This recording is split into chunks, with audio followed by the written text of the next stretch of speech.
អនុញ្ញាតគោរពជម្រាបសួរឯកឧត្តមលោកជំទាវអ្នកអង្គការលោកអង្គការលោកលោកស្រីនាងកញ្ញាជាទីគោរពជាទីមេត្រីអរគុណសម្រាប់ការផ្ដល់កិត្តិយសចូលរួមប្រសិទ្ធពរជ័យដល់គូស្វាមីភរិយាថ្មីក្នុងរាត្រីនេះផងដែរ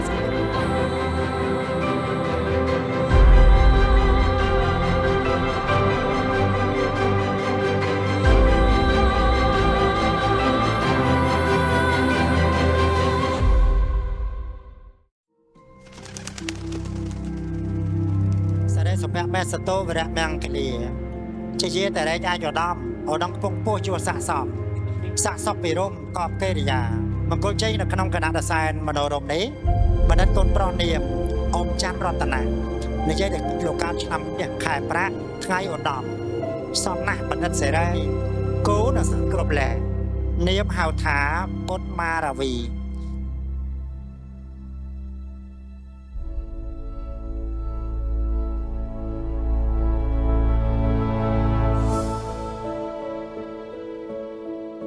ចាស់ក៏សូមអនុញ្ញាតដង្ហែផុសភៀគ្រឿងបណ្ណាការ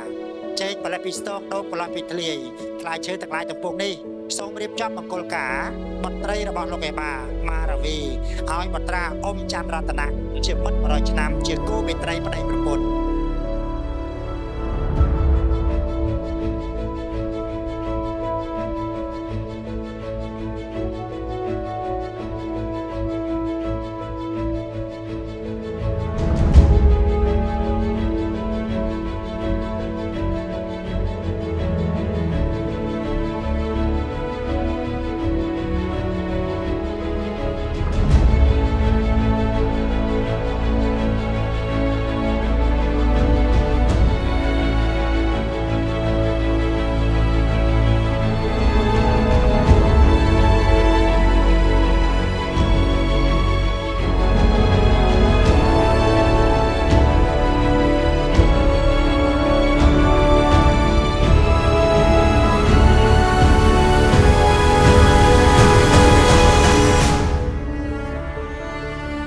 លោកមានប្រសាសន៍ស្លាស់អស់អរតីលោកថាបលានផលនេះគ្រប់ចំនួន36មុខហើយ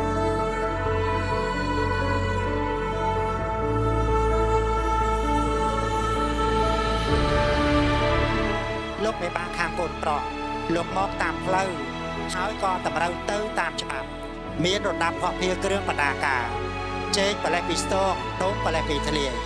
បលានផលក៏សូមការអនុញ្ញាតភ្ជាប់ពាក្យយ៉ាងណាក៏បានបញ្ចប់រួចរាល់ហើយថ្ងៃនេះជាថ្ងៃចាត់ចែងមង្គលអាពាហ៍ពិពាហ៍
មួយដែលឯកឧត្តមលោកជំទាវលោកអ្នកអង្គញាអ្នកអង្គញា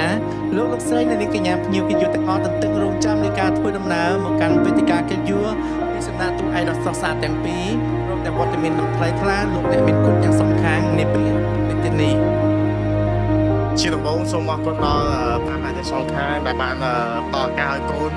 បានចាប់ដៃគ្នាបន្តដំណើរទៅមុខទៀតជាពិសេសអរគុណខាងម៉ាក់ដែលបានដល់កូនស្រីបើដ៏ស្រស់ស្អាតខ្ញុំសន្យាថានឹងថែរក្សាកូនស្រីរបស់ម៉ាក់ឲ្យតែបានបានថែរក្សាដែរ